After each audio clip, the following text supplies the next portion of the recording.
এরকম ভাবে রেগে রয়েছে কেন? সঙ্গে হাতে আবার ওটা কি নিয়ে এসেছে? লাগছে যাবো। তুমি কি করছো? এই তোমরা কি সত্যি সত্যি ভেবে নিয়েছো? হ্যাঁ, আমি তো মজা করার জন্য বলেছিলাম।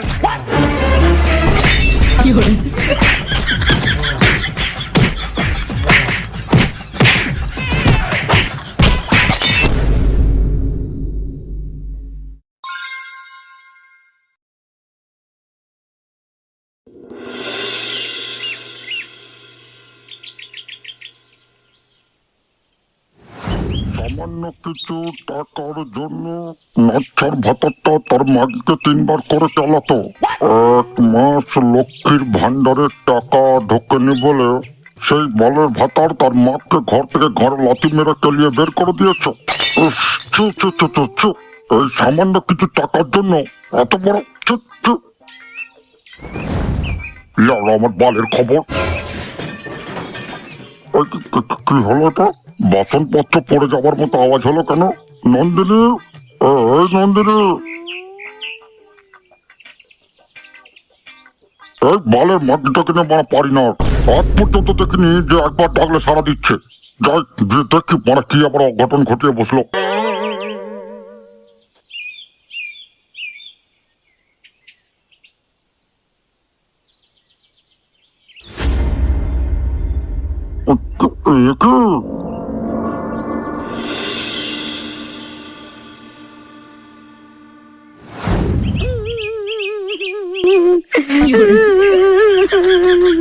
আমার ভাই, তুমি আমার ভাইয়ের কি অবস্থা করে ছেড়েছো? আরে আমি কি করে জানবো যে ওই দোকানদার গুলো পচার কথাতে নেচে উঠে আমাকে মিথ্যে কথা বলতে এসেছিল? হ্যাঁ, তাই বলে তুমি বলো আমাকে একেবারে আদা রসুনের মতো বেটে দেবে? তো কি করতাম? তোর স্বভাবটাই তো ওরকম। তোর জায়গায় যদি গোবরা থাকতো তাহলে কখনোই ওর গায়ে আমি হাত তুলতাম না। হ্যাঁ হ্যাঁ, সে তুমি ওর গায়ে হাত তুলতে না সেটা আমি জানি, কারণ ও তোমার ছেলে। না বাড়া, আমার ছেলে বলে ছেড়ে দিতাম না। গোবরাকে আমি ছেড়ে দিতাম একটা কারণে, আর সেটা হলো গোবরা তোর মতো না। ও না তোর মতো চুরি করে আর না তোর মতো মিথ্যে কথা বলে। কি বললে? আমি চোর? আমি মিথ্যাবাদী? দেখেছিস দিদি, দেখেছিস জাম্বু আমাকে কেমন ভাবে বলছে? হ্যাঁ গো, তুমি আমার ভাইকে চোর বলে অপবাদ দিচ্ছ। তো কি বলবো? ওই রাকাল ছেলের গল্পটা নিশ্চয়ই ভুলে যাওনি। রোজের ওই রাকাল ছেলে গ্রামে বাঘ এসেছে বলে গ্রামের লোককে বোকাচোদা বানাতো। আর একদিন যখন সত্যি সত্যি বাঘ এলো আর ওই রাকাল ছেলের মধ্যে বাড়া ঢুকে মুখ দিয়ে যখন বের করলো, সেই দিন ওই রাকাল ছেলে হাজার চিৎকার করেও গ্রামের কোনো মানুষকে পাশেই পেল না। কিন্তু এই গল্পের সঙ্গে আমার ভাইয়ের কি সম্পর্ক শুনি? তোমাকে বাড়া তো বুঝতে হবে না। তোমাদের কোনোদিনই বুদ্ধি হবে না। যে বোঝার সে ঠিকই বুঝে নিয়েছে।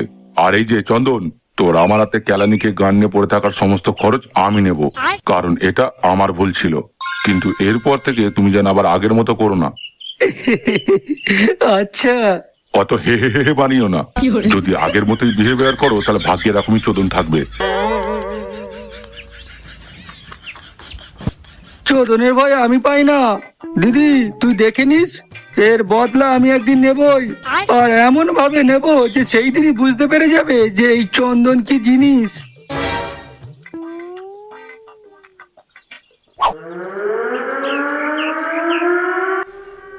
বাবারে, মারে, মরে গেলাম। এই খানকে ছেলেগুলো কি জ্বালান কেলিয়েছে গো। কি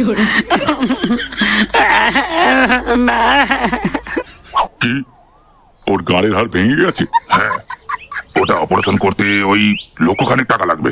আমার বালের কথা, লেওড়া এই সামান্য একটা অপারেশনের জন্য লক্ষ টাকা লাগবে? হ্যাঁ, বলি টাকা কি আমি চুদিয়ে বের করবো? ওই বালের ছেলে বিজনায় পড়ে থাকুক, সেই তো বাড়া চলাফেরা করে আমার হোমেও লাগছে না আর যোগ্যও লাগছে না। সে আপনি যা ভালো বুঝবেন করবেন। ওইসব করবেন টরবেন বলে কোনো বাড়া বালের কথা হয় না, ঠিক আছে? বাড়া আপনি তো একজন ডাক্তার, তাহলে ওরকম মেয়ে মানুষের মতো কথাবার্তা কেন? হ্যাঁ, আমি যেটা বলছি মন দিয়ে শুনুন। একটা হেভি সেক্সি দেখে নার্স ওর কামড়ায় ইঞ্জেকশন দিতে পাঠান, তারপর দেখুন আপনার ওই গাঁড়ের রুগী কেমন উঠে দাঁড়ায়। ওই 300 বাচ্চার মধ্যে যেখানে একদিন হয়তো মারা আমার ঘাড় দেখে দেখে লাথি মারছিল। ওই জন্য আমার গাড়ির হাড় ভেঙে গেছে। আমি মনে হয় উঠে দাঁড়াতে পারবো না। মারকে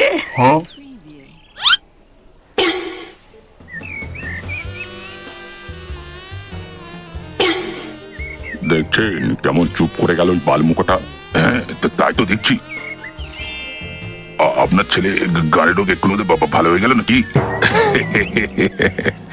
দাঁড়ান দাঁড়ান, এবার দেখুন কেমন লাফ দিয়ে ওঠে।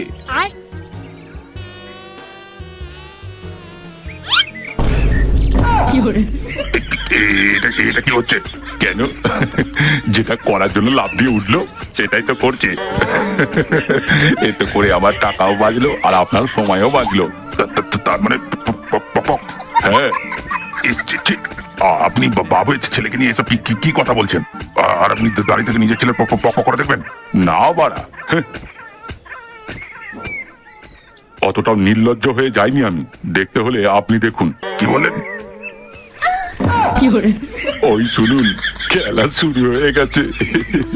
এবার শুধু আপনার একটাই কাজ, আমার ছেলের কাজ হয়ে গেলে শুধু তাকে টুক করে ঘরে পাঠিয়ে দেবেন, কেমন? না হলে বাড়া বেশি দেরি করলে আপনার হসপিটালের একটা নার্সও আর আস্ত থাকবে না।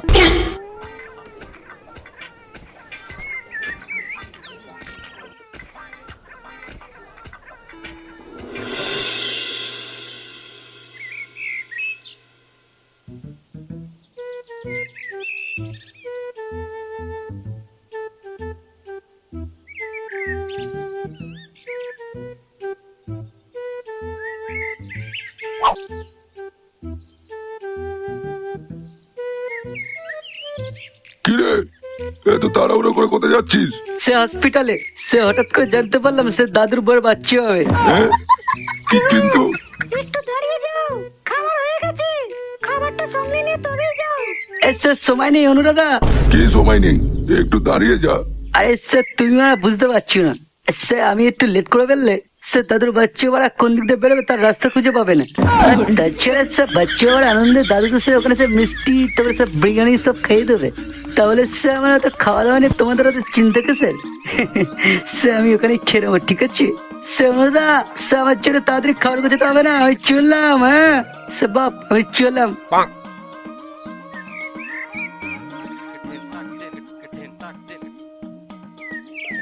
লেবরা এই বয়সে বাচ্চা বের করছে এই বুড়োটা, এখন এত রস কোথা থেকে আসে কি জানি।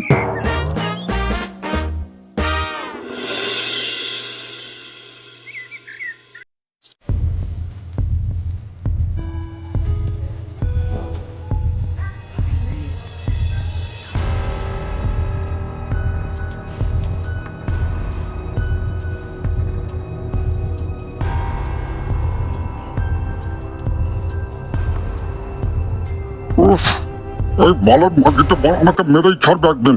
লাউডা কতবার বলেছে ওই ফুলে চোতা পেট নিয়ে হেঁটে তোমার মারতে যাস না, কিন্তু কেউ শোনে কার চোদনের কথায়।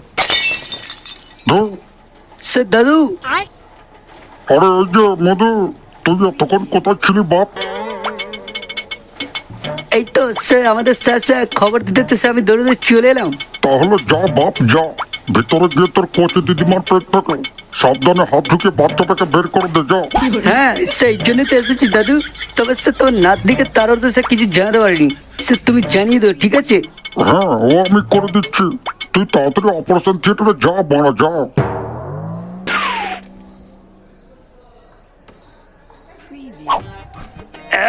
যা মজা নিয়েছি না, কতদিন পরে সেই সুখ পেলাম। আমার গাড়ে দেবে কিনা ইঞ্জেকশন? হ্যাঁ, আমি উল্টেই ঘুরে ওকে ইঞ্জেকশন দিয়ে দিয়েছি। আরো যদি বেশ কয়েকটা ওরকম নার্স পেতাম তাহলে জীবনটা একেবারে ঝিঙ্গালালা হয়ে যেত। ওই ডাক্তারটাকে একবার জিজ্ঞাসা করতে হবে, কিন্তু কোথায়? এই যে ডাক্তার বাবু, বলছিলাম কি আর কি কোনো নার্স আসবে আমাকে ইঞ্জেকশন দিতে? তোর কি এখনো গাড়ি লাগছে নাকি গাড়ি নিয়ে এখনো উঠতে পারছিস না? না মানে এখন ঠিক অতটা লাগছে না, এখন বেশ সুস্থ বোধ করছি। তাহলে গুড মর্নিং, বেরো ওখান থেকে। তুই তোর নাটক নিয়ে এসেছিস এখানে গান মারাতে? হ্যাঁ, এই গান মেরেছে ধরে পেলো নাকি? ও মা গো, বাবা গো, ডাক্তার বাবু আমার কোমরটা আবার লাগছে, খুব ব্যথা করছে। মনে হচ্ছে আমি আর জীবনে দাঁড়াতে পারবো না ডাক্তার বাবু। ও মা গো, কোথায় লাগছে দেখি? এই জায়গাটা ভীষণ লাগছে ডাক্তার বাবু। বাবা গো, বেরো মা গো, বাবা গো, খানকির ছেলে। একটু এই পচা কেন কি করছো? লেওরা আমি এদিকে মরছি, আমি আমার নিজের জ্বালাই, হ্যাঁ? আর ও এসেছে আমার সঙ্গে পেঁয়াজি মারাতে। কেন চুদি ভাই, তুই হুট করে কোথা থেকে টপকে পড়লি এখানে? আরে দাদু, তুমি হসপিটালে কি করছো? আরে নন্দিনী তো বাচ্চা হবে, মাকে তো কলতলাতে বাসন মাজতে গিয়ে পুরো ঘাড় কেলিয়ে পড়েছে পা স্লিপ করে, তারপরে তো পেটেতে যন্ত্রণা উঠলো। বাহ, এটা দারুণ খুশির খবর গো দাদু। তাহলে মিষ্টি কখন খাওয়াচ্ছে বলে? তোর মিষ্টির মাকে চুদি, লাউরা আমি আগে দেখবো বাচ্চাটা কার প্রোডাক্ট, তারপর শুধু মিষ্টি কেন, বিরিয়ানির সঙ্গে মুরগির ঘাড় পর্যন্ত লেগ পিস সমেত ছিঁড়ে খাওয়াবো।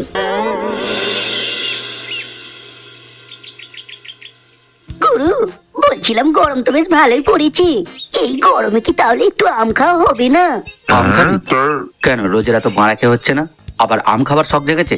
এই মামে গো, তুই সারাক্ষণ আমার পিছনে কেন পড়ে থাকিস বলতো? আমি যাই করি না কেন, তাতে তোর বাপের কি? এই শোন শোন, বেশি ঝামেলা পাকাস না। বাজার থেকে আম কিনে খাওয়ার কোনো দরকার নেই। আমাদের গ্রামের ওই যে আম বাগানটা আছে না, ওখান থেকেই বাগানের মালিকের সঙ্গে কথা বলে 2-3টে আম নিয়ে এসে বেশ আয়েস করে খাওয়া হবে। তুমি তো এখনো পদ্মরানীকে চেনো না, ওর ভাতার দিলদার হলে কি হবে? কিন্তু পদ্মরানী শুধু টাকা বোঝে, টাকা টাকা।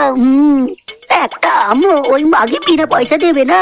সোজা কথায় কাজ না হলে ওই পদ্মরানীর পুরো পোঁদ মেরে ছাড়কার করে দেবো। লেওরা ভাতারের উপরে কোনো মাগির বেশি কোনো কথা চলবে না। তুমি কি বলো গুরু?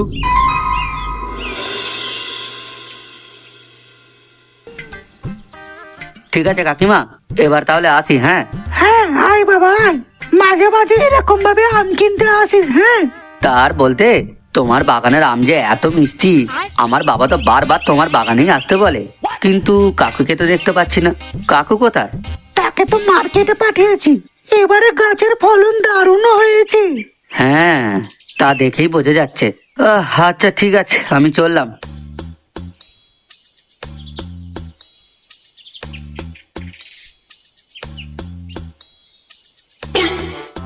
এ কি পদ্ধতি, তুমি? দাদা কই? কেন, আমি থাকলে কি কোনো অসুবিধা আছে? না না, অসুবিধা থাকবে কেন? বাজে কথা রাখ মামে গো, সব জায়গায় শুধু মাতব্বরি করা। এই যে বৌদি, লোকের মুখে শুনেছি এবারে নাকি তোমার গাছে ভালো ভালো বেশ আম ধরেছে। হ্যাঁ, তা কত করে কিলো তোমার আমগুলো? 100 টাকা কিলো। শুধু দাম শুনে হ্যাঁ করলে হবে? একবার খেয়েই দেখো না, একেবারে মুখে লেগে থাকবে। বাবারে, গুরু, তুমি কি বলো, আম কিনবে নাকি? তোর গাঁড়ে দম থাকলে তুই নিজে কেন, আর কিনে আমাদেরকে খাওয়া। এ আবার কেমন কথা? কেমন আবার কি? তুই তো নিজেই বৌদির পাকা পাকা আম গেলার জন্য উঠে পড়ে লেগেছিস। আমরা তো আর আম গেলার কথা বলিনি। তো পাকা আমের কাপা চুদি, একবার বলেছিল যতক্ষণ না বাচ্চার মুখ দেখছি ততক্ষণ আমি কিছুই আনবো না। কি হলো? আমার দিকে ওরকম ভাবে তার তাকিয়ে আছে কেন? আমি এটাই ভাবছি, তোর আমার বইয়ের প্রতি অত দরদ উঠলে হচ্ছে কেন? হ্যাঁ, দরদ আবার কিসের বাড়া? একজন মায়ের একটা ফলের জুসের কত প্রয়োজন জানো? ভাই তুইও বড় ডিএনএ টেস্ট করবি, কারণ তুইও অনেকবার নন্দিনীর সঙ্গে ধরা পড়েছিস। ছাড়া ছাড়া বলছি, ছাড়া।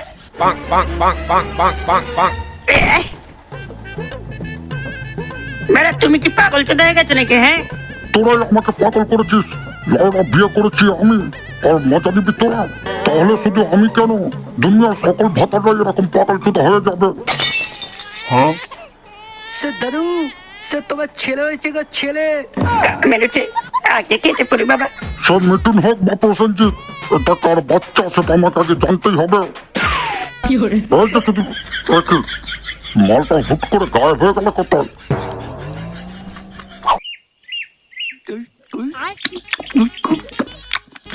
ও দারুন দারুন, অমৃত। খুব ভালো, খুব ভালো, খুব খুব ভালো, খুব ভালো।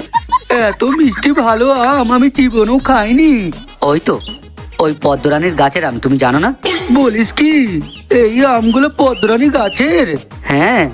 হি হি, এবারে পদ্মর কাছে গিয়ে ওকে ব্ল্যাকমেল করে ভালোই আম খাবো। এই যে গোবরা, আম আর আছে? হ্যাঁ। হ্যাঁ, দে দে দে, বাড়িতে যত আম আছে তত ওর মুখে গুঁজে দে, কারণ তাড়াতাড়ি সুস্থ হয়ে ওকে কাজে যেতে হবে তো নাকি? এই ভাগ্নে যা তো, আমার জামার পকেট থেকে একটা 500 টাকার নোট বের করে তোর বাপকে দিয়ে দে যা। টাকা? সে দাদু, সে এসো এসো, সে দেখো, সে কত সুন্দর দেখতে হয়েছে তোমার সব পুটপুটের ছেলেকে, সে তাড়াতাড়ি এসো।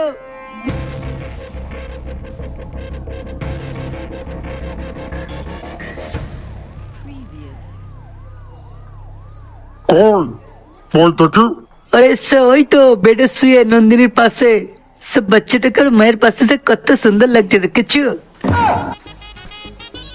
কি দেখে সে চুমকে উঠলে তো, সে একেবারে তোমার মতো দেখতে হয়েছে, সে দেখেছো?